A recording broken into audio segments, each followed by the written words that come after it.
په بلخ ولایت کې د تیر 1403 کال په لړ کې نږدې 100,000 ټوکه پاسپورټونه ویشل شوي دي. د بلخ ولایت د پاسپورټ مدیریت مسؤلین وایي دوی مراجعینو ته په دغه بهیر کې د تیرو کلونو په پرتله ډېرې اسانتیاوې برابرې کړي دي او په تیر کال کې خواوشا 100,000 ټوکه پاسپورټونه ویشلي دي چې ډېره یې د آنلاین لوملیکنې له لارې ترسره شوي دي او زیاتوي دوی په ورځنی ډول کولی شي له 1,000 څخه زیات کسانو ته د پاسپورټ اخیستنې لومړنۍ مرحلې ترسره کړي او 15 ورځې خپل پاسپورت واخلی. در سال 1403 سال گذشته ما الحمدلله به تعدادی 100,000 پاسپورت ما اجرا کردیم.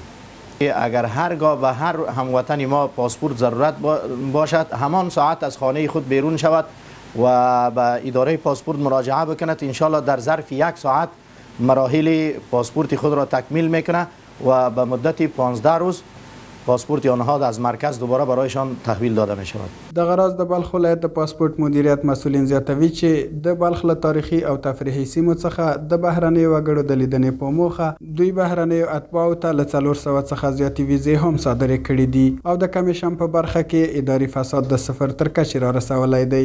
دا په داسې حال کې ده چې په تیرو 2 کلونو کې له 500 څخه زیات په اداري فساد ککړ مجرمین د قانون منګولو ته سپارلي دي. ما به اتباع خارجی کسانی که به خاطر کار و یا به خاطر خدمات در این وطن می آیند به آنها ویزه نیز ما صادر میکنیم. به اتباع خارجی ما تقریبا در سال 1403 411 ویزه ما برای اتباع خارجی دادیم. بلخوا د بلخ ولایت یو شمېر اوسیدونکي له رامنځته شوو اسانتیاوو او په دغه مدیریت کې د اداري پړاوونو له ګړندیتوب خوښي څرګندوي او په خبره یې اوس مهال د پاسپورت اخیستلو پروسه له میاشتو څخه اونیو ته رالنډه شوې ده. ناشکر کارا به صورت پیش میره، هیچ نوع کدام مشکلاتی نیست دیگه. کلی کارهای ما تمام شده، آماده بایومتریک است، آمدیم که بایومتریک بکنیم. بخیر الحمدلله زه ډېر خوشحاله یم. تقریبا 1 ساعت کم زیات وخت دلته راغلی یم او د پاسپورت اخیستلو لپاره. نو زه ډېر خوشحاله یم د خپلو همکارانو چې دلته موږ د خدمت کې کار کوي. په 1 ساعت کې 1 نیم ساعت کې لا ما ټول انشاءالله کار خلاص کړو. ټول اطمینان لرم، خوشحاله یم.